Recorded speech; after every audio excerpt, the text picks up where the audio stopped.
Two slacker friends get introduced to an experimental drug known as soy sauce and acquire chaotic superpowers. And soon, they find themselves in a wacky, interdimensional battle to save the planet.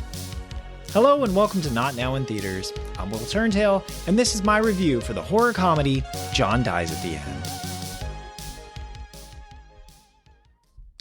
John Dies at the End has a prophesizing title, but it's wildly unpredictable.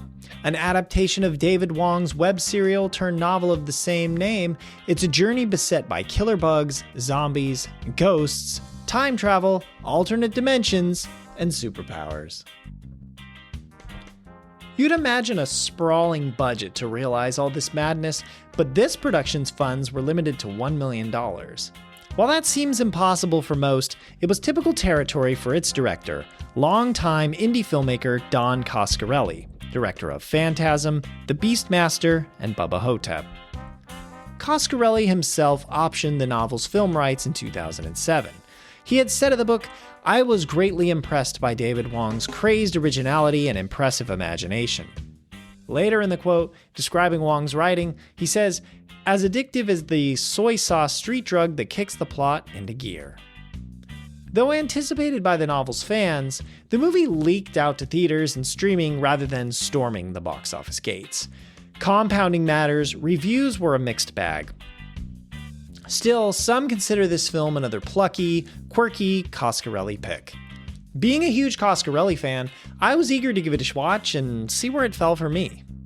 So is John Dies at the End a good movie? The plot of John Dies at the End. In an undisclosed Midwestern town, David Wong, a self-titled spiritual exorcist, sits down for a meal with journalist Arnie Blonstone. Soon, Wong tells Blonstone how he and John saved the world from being invaded by an alternate universe. Their secret weapon? A mysterious drug known as soy sauce, a potent force that grants powers of heightened senses, time travel, and telepathy. And to walk you through the cast of this fine film, it stars Chase Williamson, Paul Giamatti, Rob Mays, and you can read the rest of the main cast here in the transcript, which includes great people like Clancy Brown, always a favorite of mine. So what's good about John Dies at the End? Well, the first thing we'll call newcomers and well-knowns, and it is worth 3 points. The film is well cast with a mix of high-profile vets and less experienced leads. Chase Williamson's David sits wild-eyed and crass in the face of odd danger, with just an occasional bit of tender dismay in the performance. Rob Mays' John is like taking Seann William Scott's Stifler of American Pie and rubbing out all the annoying tendencies, leaving behind a troublemaker you'd want to pal around with. The renowned Paul Giamatti, as reporter Blonstone, stands in for the audience's skepticism toward David's crazy story. There's a relaxed, "Yeah, this character has definitely done this for years" ooze leaking out of Giamatti in the role. Clancy Brown, from The Shawshank Redemption and, yeah, SpongeBob SquarePants, a favorite character actor of this blog, brings that little Clancy Brown charm to the role of the mystic Marconi. You feel his confidence and quiet ability to wield magic. Glenn Turman, from The Wire, is unreadable as the detective, a man with a moral conscience who can shift from chilling foe to potential ally in the same conversation. Then there's Doug Jones as Roger North, a spindly fellow who's usually in a lot of makeup, like in The Shape of Water or Hellboy. Here he is delightfully mysterious as the curious interdimensional traveler. Next, we should mention the film's bags of creativity, which is worth 3 points. Coscarelli has described Wong's writing as a mashup of Douglas Adams and Stephen King, both smart and goofy, scary and funny. And in adapting the work, he's brought all those tones to play. While the picture is forced to play by the rules and eventually makes sense, it's a constant stream of what next chaos. You must admire all the small creative touches in the enemies, the escapes, and the plot devices. Fun nonsense appears, like telepathic dogs and a bratwurst sausage as a makeshift cell phone. Despite Walking Dead like plenty of zombie film or killer bugs like Men in Black, no creative choice feels lifted and fits in authentically. And then there is the movie's standout pacing, adding 4 points. The film moves as fast as that frustrating friend or partner that no matter how many times you've asked them to slow down, walk so quickly they are always 10 steps ahead of you. We open with the tantalizing axe riddle scene and never drop off.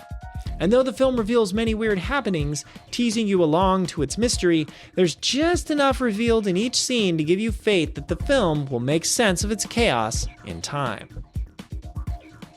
And the film's soundtrack adds another point here. Brian Tyler chips in a soundtrack that manages loud, scary, like the opening theme, but his real skills come out in his understated, heroes off to battle moments, like the track Along the Blurry Road. I wish I could play him here, but of course copyright prevents me from doing so, but I bet you can find them on YouTube if you looked. There's a little bit of a spaghetti western in there with Along the Blurry Road, but it's that dreamy little edge of heroism that draws you in. It's bits of guitar reminiscent of the mythopoetic. He brings that same guitar refrain back to cap a track called Soy Sauce, a vibrant theme for a drug of walloping potential. So what did I think could be improved about John Dies at the End? Well, the first thing we'll call zany can't be its own reward, and that will remove 2 points. Quirky things must walk a line of self-awareness because intentional weirdness puts off audiences. And I think a foot or two stepped over the line here in some places. After a while, it's like the writing is competing with itself to see what else it can conjure out of nowhere. There's also an animated scene I flat out couldn't stand. The film flips into a cartoon as it mows down a whole bunch of defenseless people, sacrificing them Starship Troopers style in a cavern full of predatory bugs. Ugh. Watching these people brutally get torn apart serves a plot purpose, as it is there to make you not like the evil people behind it, but reveling in that kind of destruction is just childish. Like, look at all the disgustingness that I did. To be clear, this is more of an irritation rather than a movie killer.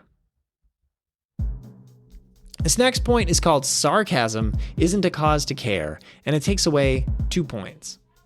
This wasn't a moving drama kind of picture.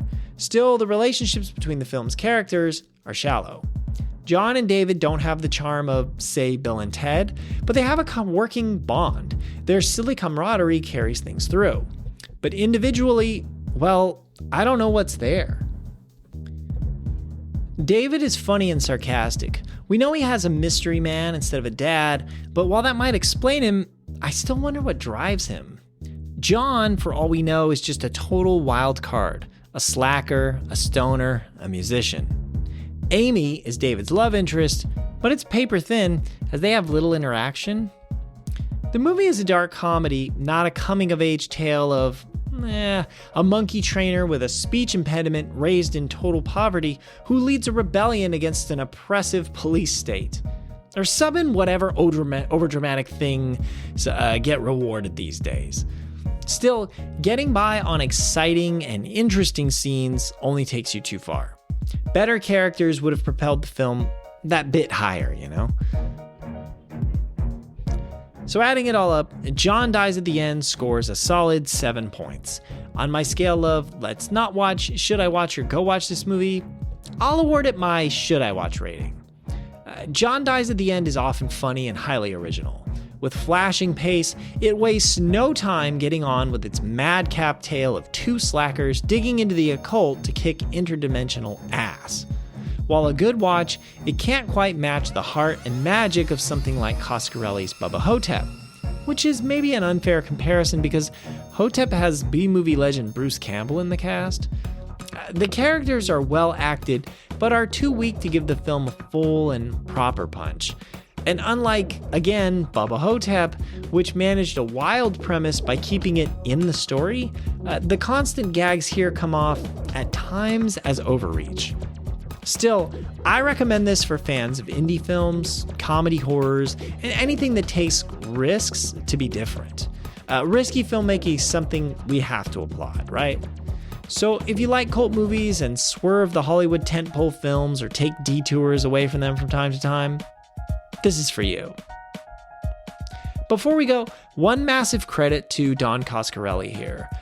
Though this film was released in 2012, it is his most recent effort as of time of writing.